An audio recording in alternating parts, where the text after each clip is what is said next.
Okay. So you can do anything with hydrogen. You can do with fossil fuel. Right.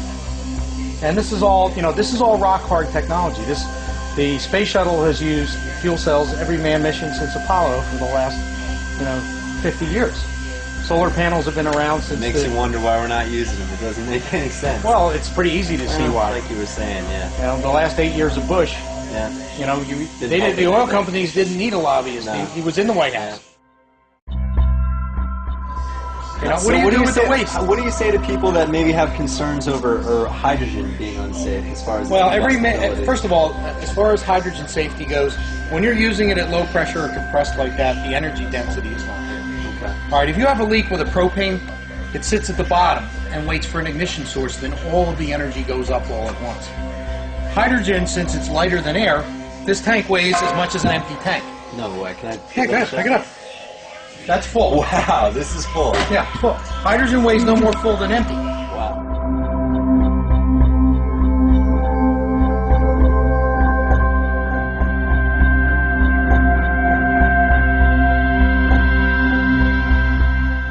People who are putting out fuel cells, like the Bloom box and things like that, are running it off of natural gas, reformed natural gas to hydrogen.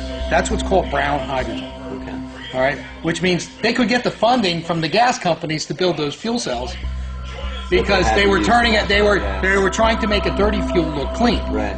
When all they were doing was disguising the fuel under a different label. Okay. Unless it's made like this, it's not green. I got you. Think about who the largest investors in alternative energy currently are.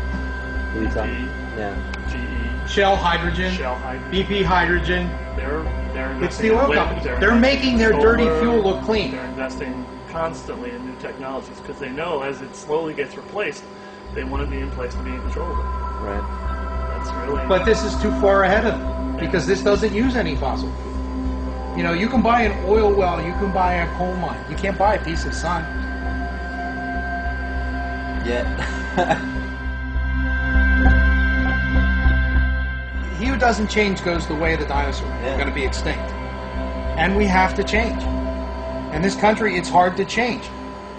If you can't teach an old dog new tricks, well, if we don't, the species is not going to survive. Right. Well, we're talking about a huge infrastructure. I mean, this is almost a bigger development effort than that. No, that's what they're telling you. You're listening to the same propaganda. Could be, yeah. All right? Look, I'm going to tell you, we already have the infrastructure for this. Really? There's 1.5 million miles today that can be used for hydrogen, gas lines. Okay. And they can just be converted over just like that for hydrogen? There's no converting. You got to change some of the valves and the fittings it. for the properties of hydrogen, but the pipeline doesn't change. I didn't know that. I didn't know it was that easy. That's how Most easy people it is. I don't think know it's that easy. 1.5 million miles of pipeline in the U.S. that can be used for hydrogen. The most dangerous people on the planet are the people who have nothing to lose. There you go. Okay? Yeah. They're the people who are going to make the biggest noise. And what I see happening in the U.S. is that group is growing here. When you can't afford the goods and services that you produce, and you can't afford your mortgage, and you can't afford to feed your family, and you can't afford, your energy bills, and you're losing your home, it starts to become a dangerous segment of the population, and it's growing.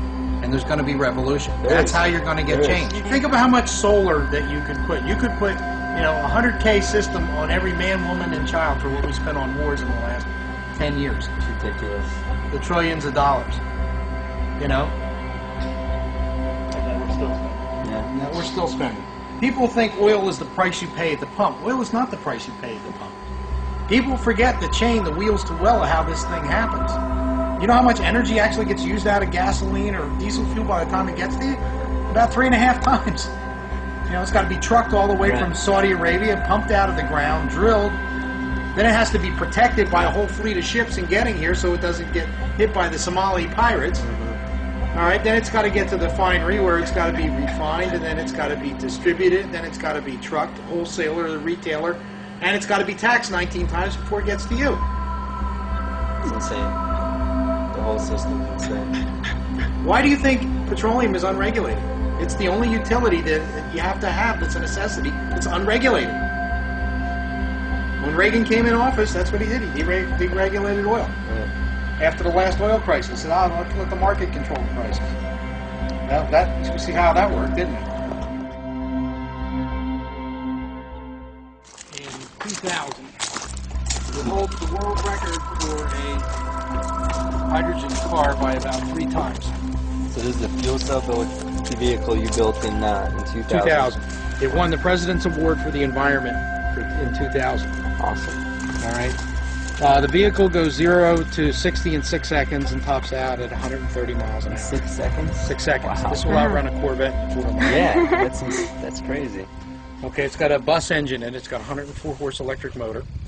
And this was technology that was existent back in 2000. Right now, the fuel cells in here are twice the power, and they're the size of a lunchbox. I want to get a look at this. Yeah, I got it. But this is enough to power 7 homes.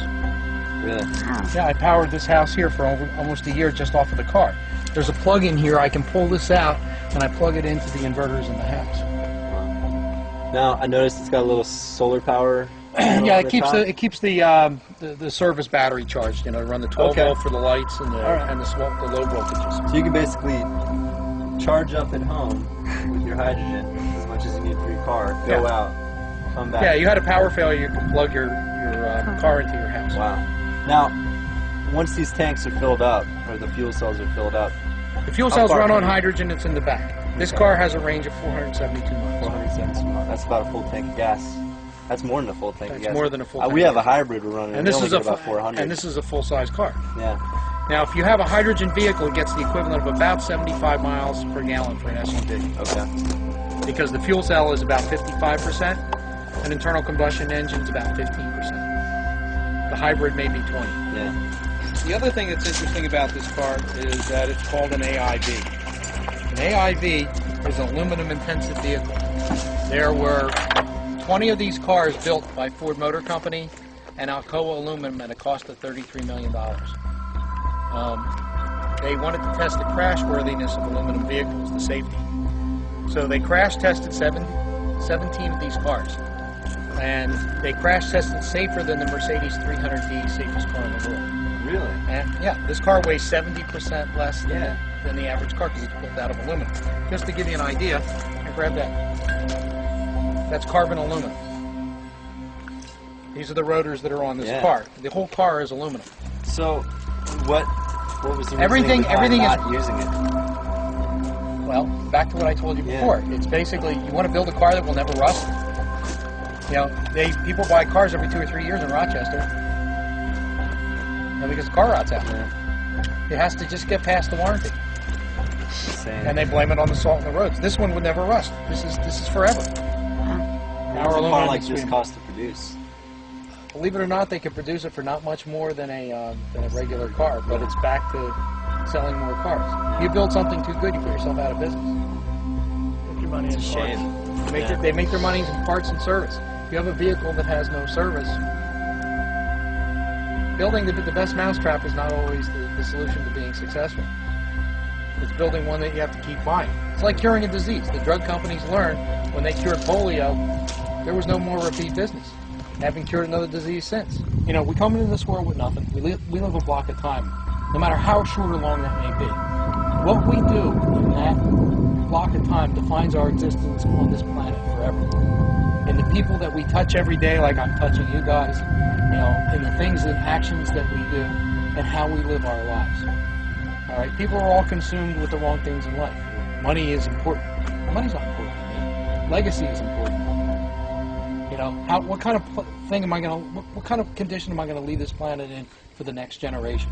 Am I going to be able to cure disease and pestilence? Well, I can't do it all, but I decided I'm going to leave the gift of renewable energy to the next generation. It's amazing. Unfortunately, it's up to you guys. Well, we're trying to spread the word. We can show the way, and I can turn over the technology, and it's really up to you. Your generation that really is in control of which direction we take. The baby boomers are on their way out. We're done. We're handing over the torch. And I have a good feeling about it. I think a lot of us... People have to think out of the box. Yeah. You know, I told you some pretty radical ideas today. You did. You know, and if you can't dream it, you can't build it. But it's going to make society a better place. But it can't be based on greed anymore.